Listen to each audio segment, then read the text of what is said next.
स्वागत है आपका। वक्तव्य प्रस्तुत कीजिए। जी। सभी को जय श्रीमन नारायण। राधे राधे। हरि ओ।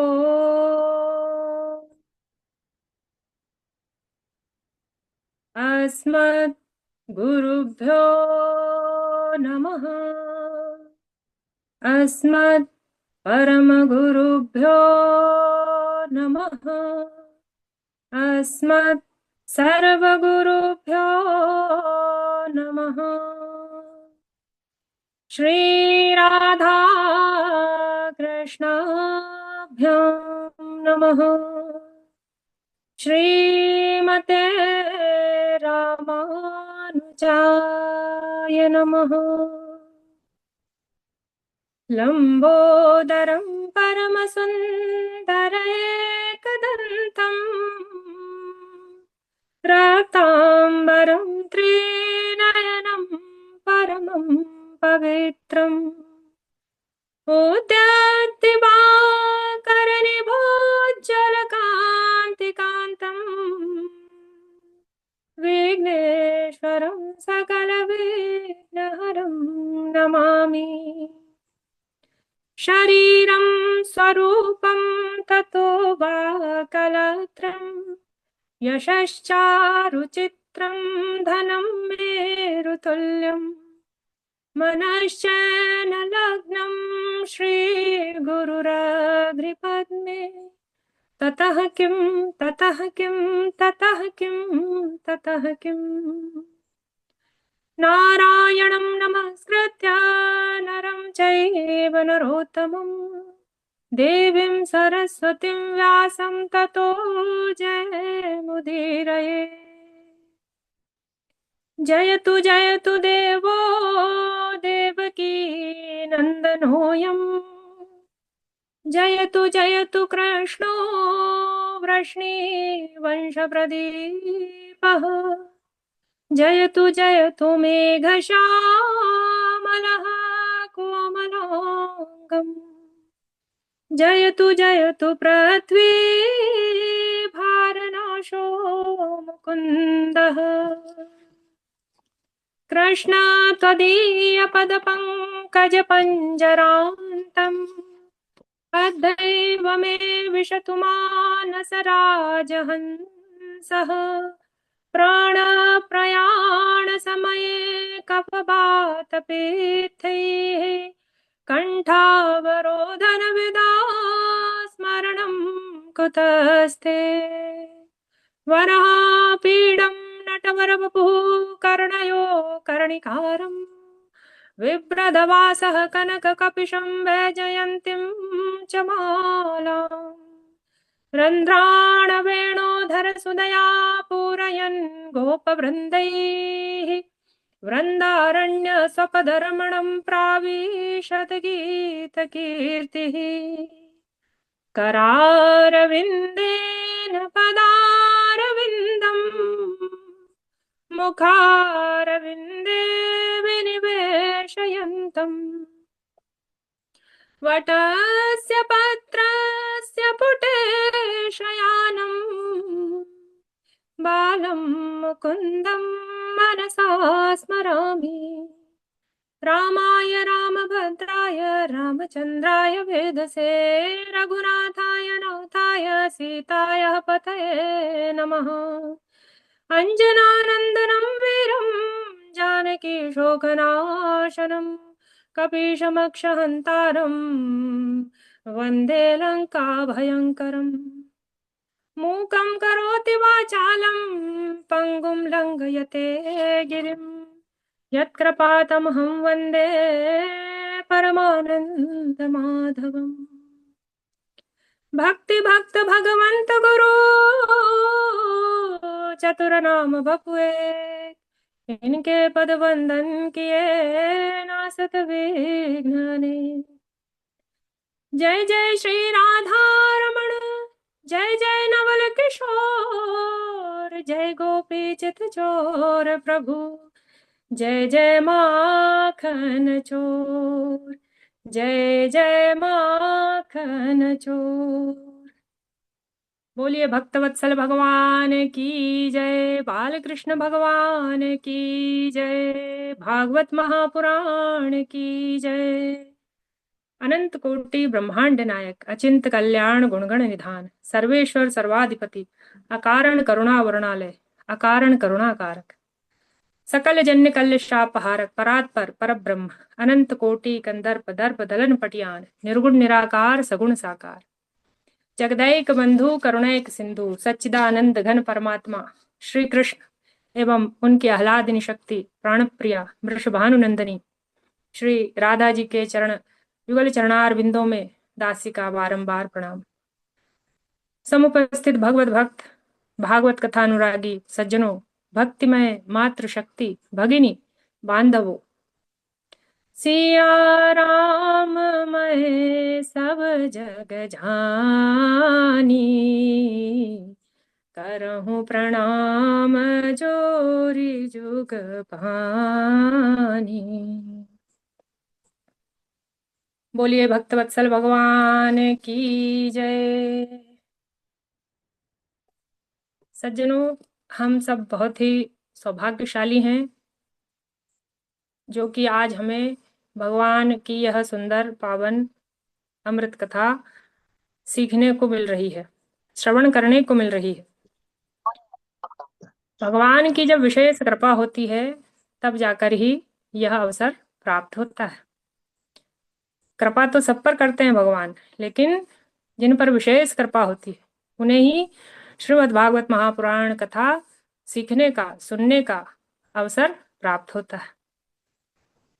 हम सब भी बहुत सौभाग्यशाली हैं और हमारे गुरुदेव की कृपा से, उनके सानिध्य में हम यह श्रीमद् भागवत महापुराण कथा सीख रहे हैं। आइए हम इस पावन सुंदर कथा में प्रवेश करें। पिछले दिवस हमने श्रवण किया कि भगवान बालकृष्ण का जन्म होने वाला है, नंद बाबा के यहाँ उत्सव होने वाला है। कंस को मालूम चल गया है कि उसे मारने वाला आ चुका है। कंस यहाँ पर योजनाएं बना रहा था कि किस तरीके से मैं उस बालक को ढूंढकर उसे मार दूं। पिछले 10 दिनों में जितने भी बालक उत्पन्न हुए थे उन सभी को मारने का वह प्लानिंग कर रहा था, योजनाएं बना रहा था। उसने पूतना को बुलाया, सकटासुर को बुलाया और भी अन्य दैत्यों को वह बुला रहा है और नए नए योजनाएं बना रहा है। कंस को योजनाएं बनाने दीजिए, हम सब गोकुल चलते हैं, भगवान का जन्मोत्सव मनाएंगे, नंदोत्सव। अब नंद बाबा के यहाँ नंदोत्सव होने वाला है। नंद बाबा की चौथी अवस्था आ गई है, लेकिन उन्हें अभी भी कोई संतान नहीं है, उन्हें कोई पुत्र प्राप्त नहीं हुआ अभी तक। नंदस्त्वात्मज उत्पन्ने जाता हलादो महामना, आहूय विप्रान वेदज्ञान स्नात सुचिरलंकृतः। नंद बाबा की चतुर्थ अवस्था आ गई है और उनकी कोई संतान नहीं है अभी। तो उन्होंने ब्रजवासियों को बुलाया, जो ब्राह्मण थे ब्रजवासी, और उनसे अनुष्ठान करवाया। वे दिन में अनुष्ठान करते, भगवान का भजन इत्यादि करते और रात में बढ़िया रबड़ी वगैरह खाकर आराम करते और भगवान से प्रार्थना करते कि नंद बाबा को एक प्यारो सो लल्ला दे दो, हे भगवान नंद बाबा को एक प्यारो सो लल्ला दे दो। सज्जनों, कभी भी कोई भी समस्याएं अगर आती हैं, कोई भी रुकावट हमारे जीवन में अगर चलती है, तो हमें हमारे जो वैदिक कर्म है, जो अनुष्ठान है, पूजा पाठ है, उनका ही सहारा लेना चाहिए। वैदिक ब्राह्मणों का सहारा लेना चाहिए, उनके द्वारा हवन पूजन यज्ञ इत्यादि करवाना चाहिए, नहीं कि कोई झाड़ फूक इत्यादि में विश्वास करना चाहिए, क्योंकि भगवान यज्ञों के द्वारा ही प्रसन्न होते हैं और ब्राह्मणों को भोजन कराने पर यज्ञ में स्वाहा और ब्राह्मणों के मुंह में आहा, तो भगवान श्री कृष्ण, भगवान नारायण प्रसन्न होते हैं। यहाँ पर नंद बाबा ने भी ब्राह्मणों से अनुष्ठान इत्यादि करवाए हैं। भगवान प्रसन्न हो गए, उन्होंने ब्राह्मणों की सुन ली। अब मैया यशोदा गर्भवती हैं, तो नंद बाबा ने उनकी सेवा के लिए अपनी बहन सुनंदा को बुलवा लिया। जब प्रसव का समय निकट आया तो बाबा यमुना के किनारे बैठे हैं और माला जप रहे हैं। अच्छा, अब यहाँ पर जो राम राम की नित्य माला जपते थे, अब नंद बाबा कौन सी माला जप रहे हैं? अभी तो भयो ना आए जाने कब होएगो, अभी तो भयो ना आए जाने कब होएगो, इस तरीके की वह माला कर रहे हैं। तभी जो सुनंदा बुआ है, उनकी आंख खुली रात्रि में, तो उन्होंने यशोदा मैया के पास एक नीलमणि के समान सुंदर बालक को पड़े हुए देखा। तो यशोदा को जगाया और दौड़ी दौड़ी नंद बाबा के पास आई। है गयो, है गयो। बाबा ने कहा, कहाँ भयो? तो सुनंदा बुआ ने कहा, ऐसे नहीं बताऊंगी, पहले 9 लक्खा हार लूंगी, उसके बाद ही बताऊंगी। बाबा ने कहा, दियो। सुनंदा ने कहा, बाबा लाला भयो है। प्रसन्नता के कारण नंद बाबा, उनको इतनी प्रसन्नता थी कि वो यमुना जी में कूद गए। उन्होंने यमुना यमुना जी में छलांग लगा दी। इधर सुनंदा बुआ ने थाली पीट पीट कर सभी ग्रामवासियों को, ब्रजवासियों को यह खबर बता दी कि नंद बाबा के यहाँ आनंद भयो, नंद बाबा के यहाँ लल्ला भयो। यहाँ ब्राह्मणों ने स्वस्ति वाचन किया, जात कर्म संस्कार हुआ। ब्राह्मणों को नंद बाबा ने 2 लाख गायों को दान करने का संकल्प किया। सभी ब्रजवासी जो थे बहुत प्रसन्न थे। गोप गोपियां सभी सज धज कर नंद बाबा के प्रांगण में आ गए। वहां दिव्य नंदोत्सव हो रहा था। गोप गोपियां सभी आ रही थी, गोपियां सज धज कर आ रही हैं और कन्हैया को आशीर्वाद दे रही हैं। चिरम पाहिती बालिके, यशोदा तेरो लल्ला चिरंजीवी होवे, यशोदा तेरो लल्ला चिरंजीवी होवे। सब मैया, सब बहनें आ रही हैं, गोपियां, और लल्ला को आशीर्वाद दे रही हैं, यशोदा मैया को बधाइयां दे रही है, नंद बाबा को बधाइयां दे रही हैं। जब से कन्हैया का जन्म हुआ है ब्रज में, सब प्रकार से रिद्धि सिद्धियों से समृद्ध हो गया। मानो जैसे माता लक्ष्मी की क्रीड़ा स्थली बन गई है ब्रजभूमि। अब यहाँ पर एक संत कहते हैं, जब कन्हैया का जन्म हुआ तो नंद बाबा इतने प्रसन्न थे कि उन्होंने अपने भवन के चारों द्वार खोल दिए। पूर्व द्वार से वह चांदी लुटा रहे थे, तो पश्चिम द्वार से सोना लुटा रहे हैं।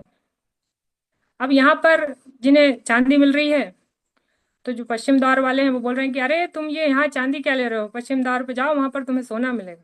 सोने का दान चल रहा है। पश्चिम द्वार वाले वहीं पर मतलब जो पूर्व द्वार वाले चांदी वहीं छोड़ते हैं और पश्चिम द्वार में सोने को लूटने के लिए चले जाते हैं। वहीं पर चांदी, सोना इत्यादि कई आभूषण और हीरे जवाहरात सब कुछ नंद बाबा लुटा रहे हैं। इतने प्रसन्न हैं क्योंकि नंद के यहाँ आनंद भयो।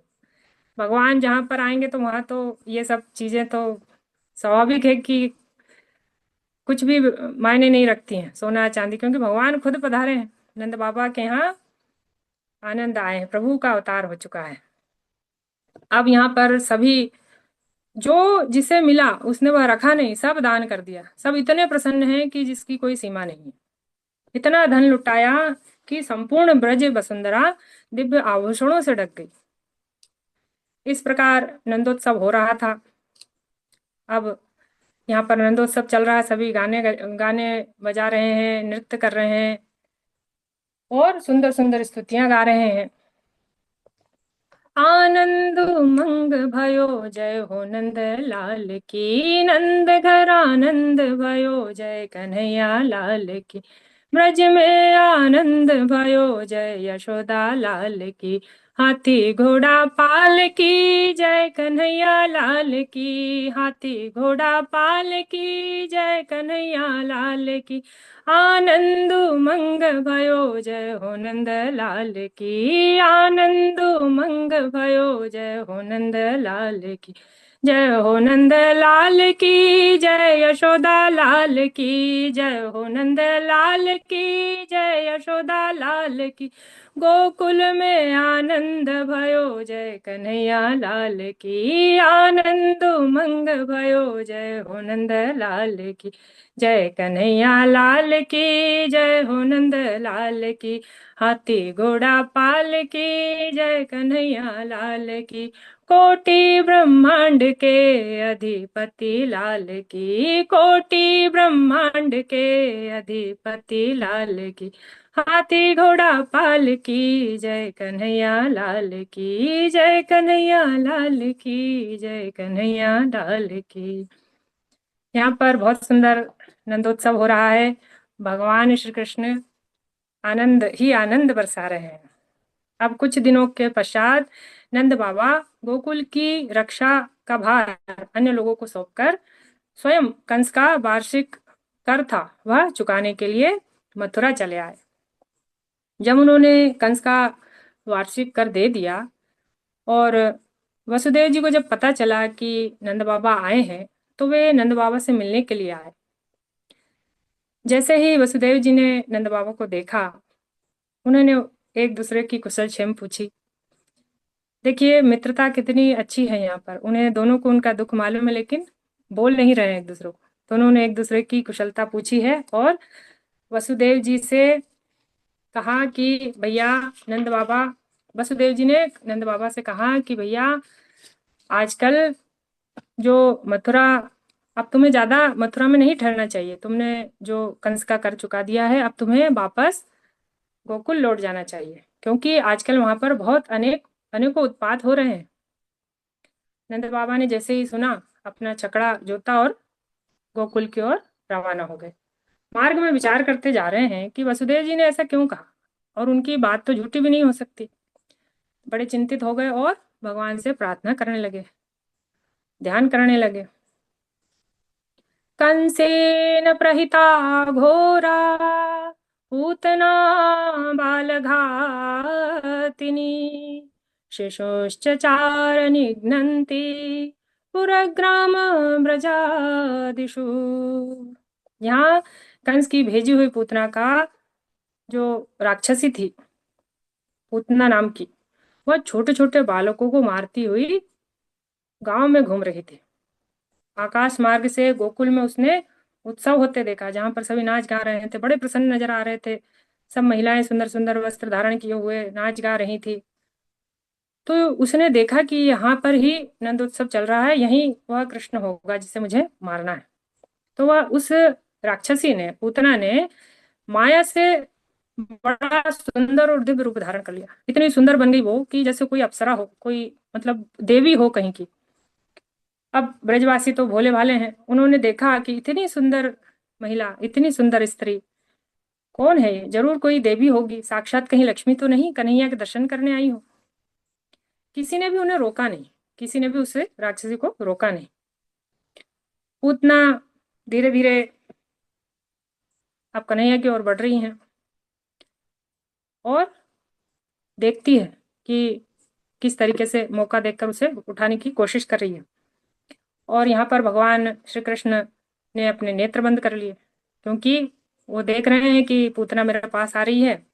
और यहाँ पर विद्वानों ने अपने अपने कई मत दिए हैं। एक विद्वान कहते हैं कि जब पूतना ने माया से सुंदर स्त्री का रूप धारण कर लिया, तो अगर भगवान की दृष्टि उस पर पड़ जाएगी तो उसका असली रूप सामने आ जाएगा, उसका माया भी रूप सामने आ जाएगा और मैया डर जाएगी।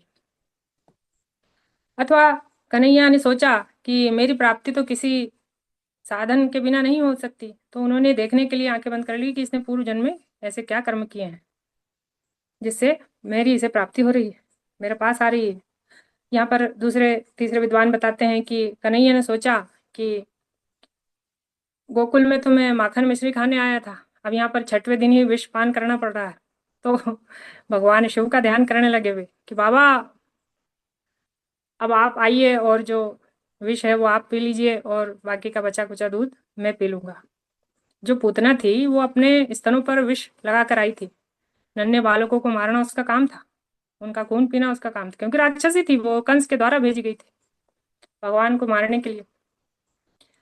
अन्यथा किसी ने कहा कि और भगवान के जो भगवान विराट के जो नेत्र हैं, एक नेत्र सूर्य है और दूसरा चंद्रमा।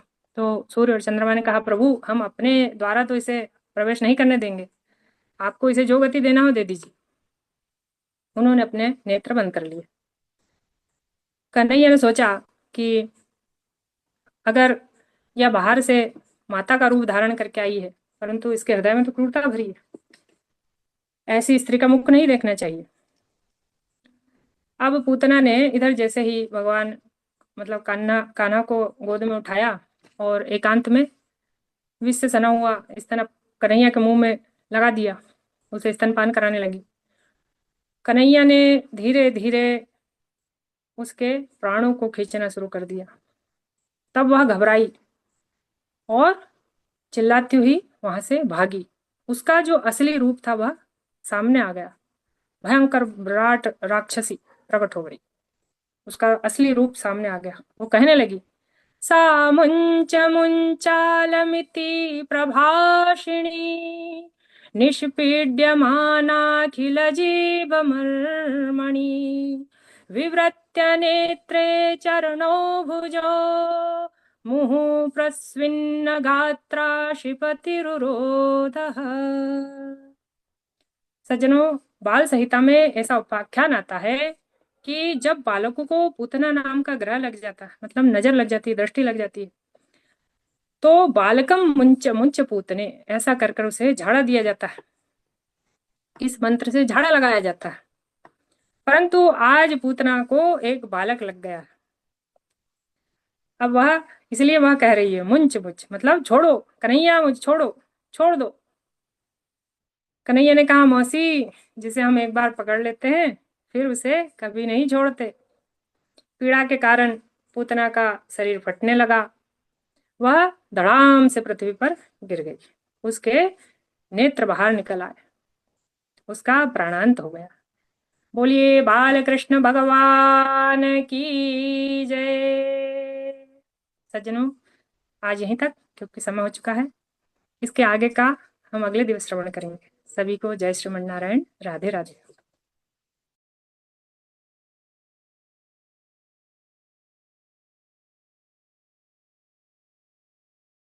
बहुत सुंदर हिंदू पराशर जी, ठाकुर जी कृपा बनी रहे।